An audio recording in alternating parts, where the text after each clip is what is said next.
వేంచేసి అనుగ్రహ భాషణం ఇచ్చినారు.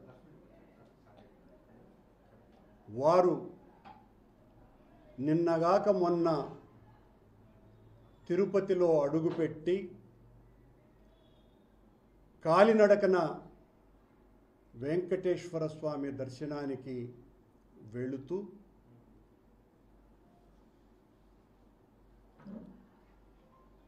ఆయన దారి పొడుగున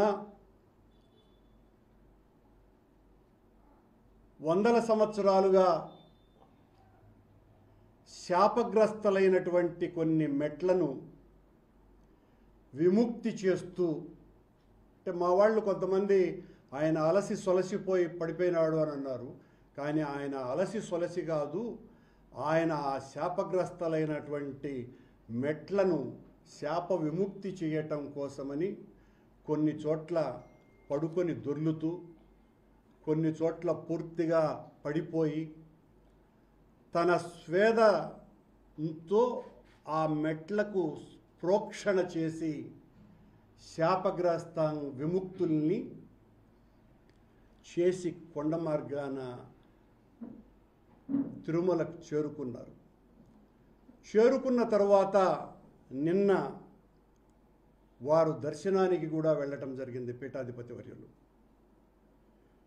వెళుతూ గత 13-14 సంవత్సరాలుగా ఏ రోజు వాళ్ళ కూతుర్లను దైవ దర్శనానికే తీసుకురానటువంటి వ్యక్తి, సనాతన ధర్మ ఆచారం ప్రకారము వెంకటేశ్వర స్వామి పట్ల అపారమైనటువంటి నమ్మకం కలిగినటువంటి వాళ్ళందరూ కూడా తమ పిల్లలకి 9 నెలలకో 11 నెలలకో తలనీలాలు తీయించేటువంటి సాంప్రదాయాన్ని ఏనాడూ పాటించకుండా సనాతన ధర్మ పరిరక్షణకు కంకణబద్ధుడైనటువంటి ఈ కొత్త పీఠాధిపతి వర్యులు నిన్న దైవ దర్శనానికి వెళ్ళినారు. వెళుతూ ఆయన డిక్లరేషన్ మీద సంతకం చేస్తూ, ఇంతవరకు వాళ్ళ కూతుర్లను ఏ రోజు కొండకు దర్శనానికి తీసుకురానటువంటి వ్యక్తి చాలా గొప్పగా దాన్ని ప్రాచుర్యంలోకి తెచ్చుకునేటువంటి ప్రయత్నం కూడా చేసినారు. పవనస్వాముల వారు గత 11 రోజులుగా సనాతన ధర్మ పరిరక్షణ దీక్ష వహించి దాని పరిరక్షణ కోసమని నడుం బిగించి దుర్గమెట్లు తుడిచి అనేక వితండమైనటువంటి కార్యక్రమాలను ఈ రోజున ఆయన మాట్లాడటం జరిగింది తిరుపతి సభలో.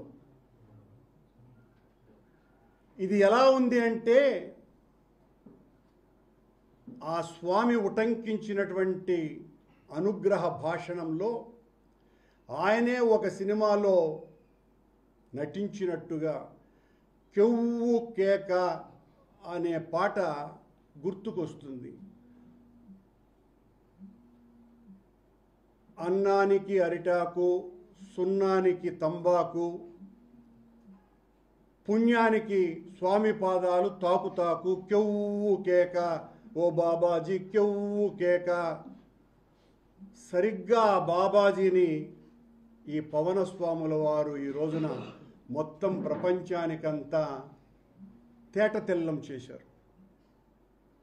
అలాగే కొత్త దేవుడండి, కొంగొత్త దేవుడండి, ఇతడే దిక్కని మొక్కని నమ్మని వాళ్లకు దిక్కు మొక్కు లేదండండి అని చాలా స్పష్టంగా గుర్తు చేశాడు ఈయన.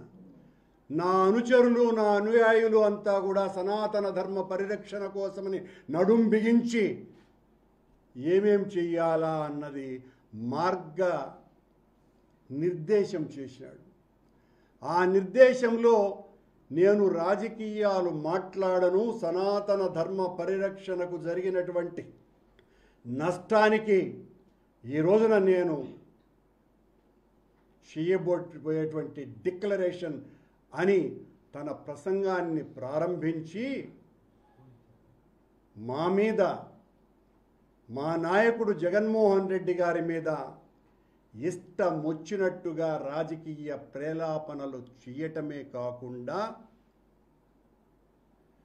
కోర్టులను కూడా సూచిస్తున్నట్టుగా సుప్రీంకోర్టు ధర్మాసనానికి హెచ్చరికల రూపంలో ఆయన మాటలు జారీ చేసినారు. సనాతన ధర్మం ఈయన వలనే కాపాడబడుతున్నట్టుగా కొత్తగా కళ్ళు తాగినటువంటి కోతి ఏ రకంగా ఎగురుతుందో సనాతన ధర్మాన్ని గురించి పవనస్వాములు మాట్లాడేటువంటి మాట ఆ రకంగా ఉంది తప్ప మరొక రకంగా లేదు. నీ జీవిత కాలంలో ఏనాడు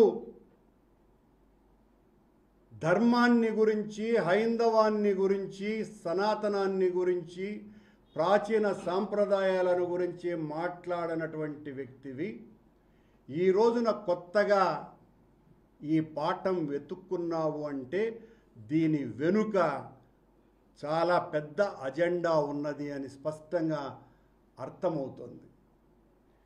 ఈ పవనస్వాముల వారి ఈ కొత్త పీఠాధిపత్యంలో చేరిన వాళ్లకు, ఈ పీఠంలో చేరే వాళ్ళకి చాలా సొబగులు ఉన్నాయి, కావలసినంత స్వేచ్ఛ ఉంటుంది. ఈ సనాతన ధర్మ పరిరక్షణ స్వాముల వారి పీఠంలో చేరినటువంటి వాళ్లకు బాప్టిజం తీసుకున్న ఏ అభ్యంతరము లేదు. ఎందువల్లంటే పవనస్వాముల వారు ఒకసారి బాప్టిజం తీసుకున్నానని వారు ఉటంకించినారు. అలాగే గొడ్డు మాంసం తప్పదనుకున్నప్పుడు ఆయన స్వీకరించి ముందుకే వెళతారు. కాబట్టి ఈ పీఠంలో చేరినటువంటి వాళ్లకు, ఈ సనాతన ధర్మ పీఠంలో గొడ్డు మాంసము నిషేధము కాదు. అలాగే ఈ మఠానికి, ఈ స్వాముల వారికి మతము లేదు. ఆయనే చెప్పినారు, నాకు మతం లేదు అని. ఇలా పూటకొక్క మాట మాట్లాడినటువంటి పవనస్వాముల వారు ఈ రోజున సనాతన ధర్మానికి నడుములు బిగించి ఈరోజు ఆయన చేసినటువంటి అనుగ్రహ భాషణ ఆశ్చర్యం కంటే కూడా మతి చెలింపజేసేటువంటి భాషణ ఆయనది. ఇప్పటి వరకు సనాతన ధర్మాన్ని ఎవ్వరూ కూడా పరిరక్షించలేదని, సనాతన ధర్మం మీద దాడి చేస్తే కోర్టులు పట్టించుకోవు, ఇతర మతాల మీద దాడి చేస్తే కోర్టులు పైకి లేస్తాయి అని కోర్టుల మీద కూడా చాలా బలమైనటువంటి చురకలు వేశారు పవనస్వాముల వారు.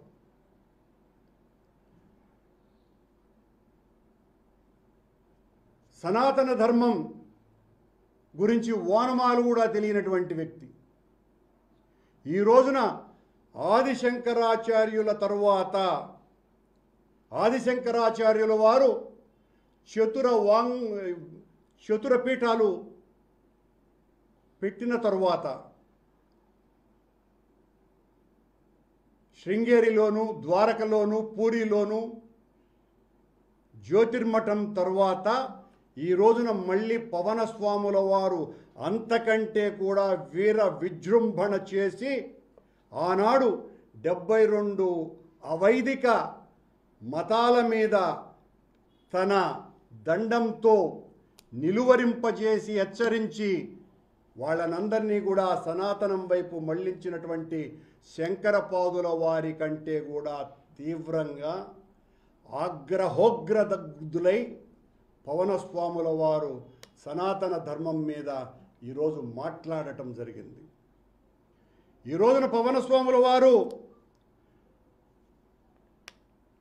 శ్రీ వైష్ణవ ప్రచారం చేసినటువంటి 12 మంది ఆళ్వారుల కంటే కూడా మరింతగా 13వ ఆళ్వారులాగా అవతరించినట్టుగా మాట్లాడుతున్నారు. ఈ ధర్మం ఎలాంటిది, ఈ ధర్మం మీద దాడి చేస్తే ఊరుకుంటామా అని ఆయన రెచ్చిపోయి మాట్లాడినటువంటి మాటలు. మాట్లాడుతూ వెంకటేశ్వర స్వామి ప్రసాదాల గురించి ఆ ప్రసాదాలలో కల్తీ జరిగింది,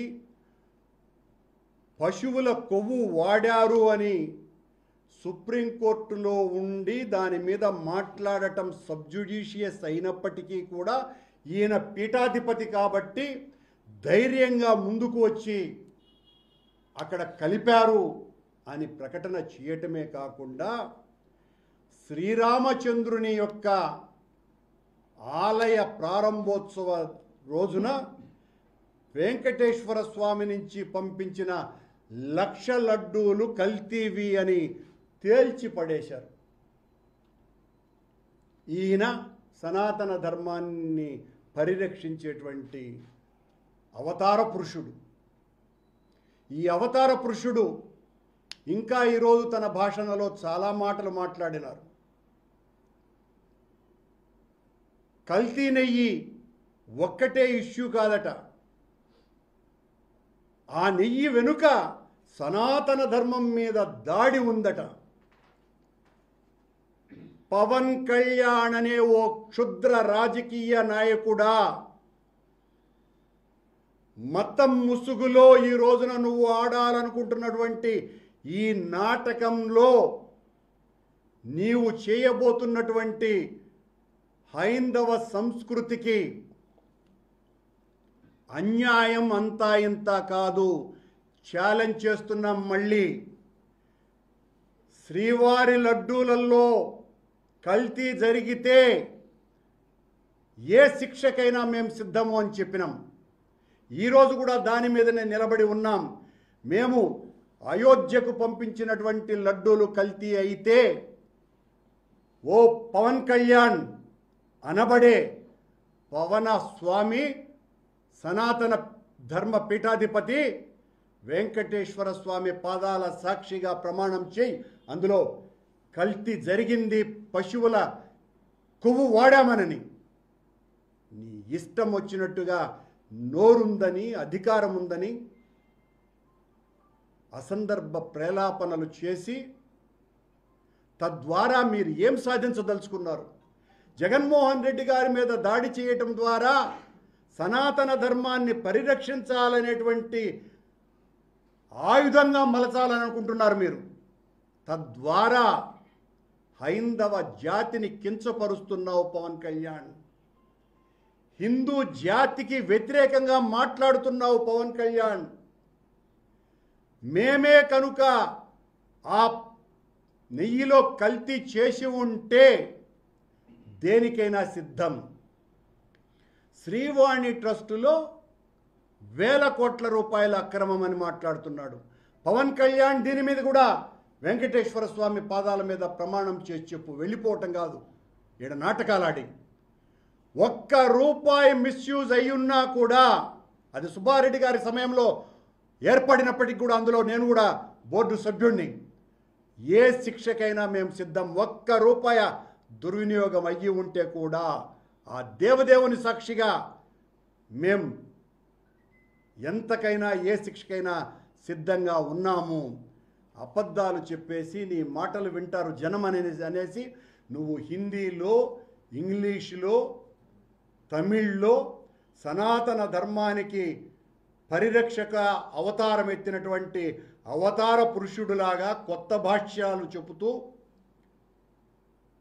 అరాచకాన్ని సృష్టించాలనేటువంటి ప్రయత్నం చేస్తున్నారు హైందవ సమాజంలో. నీవు చెప్పినటువంటి రామ్ధారి సింగ్ జనకర్ మహాకవుల మాటలు సూక్తి ముక్తావళిలాగా వాడుకుంటున్నావే తప్ప నీ మనస్సు విషంతో నిండి ఉంది. పిచ్చి పట్టినటువంటి మతోన్మాది మాట్లాడినట్టుగా ఉందే తప్ప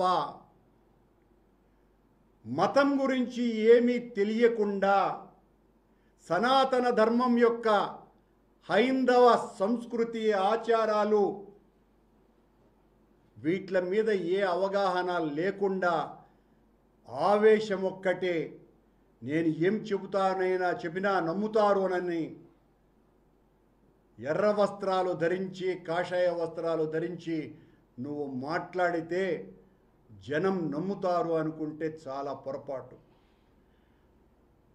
ఈ దేశం వేల సంవత్సరాలుగా 5 లక్షల గ్రామాలు సనాతన ధర్మ పరిరక్షణలో భాగస్వాములై స్వయం సమృద్ధి అయినటువంటి స్థితిలో వేల సంవత్సరాలుగా కాపాడుకుంటున్నటువంటి చరిత్ర భారతదేశానిది.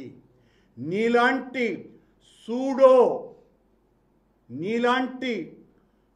సూడో సనాతనవాదుల వలనే హైందవ సంస్కృతికి అగాధం ఏర్పడింది. ఎప్పుడైనా కూడా నీలాంటి వాళ్ళు శంకరపాదుల వారి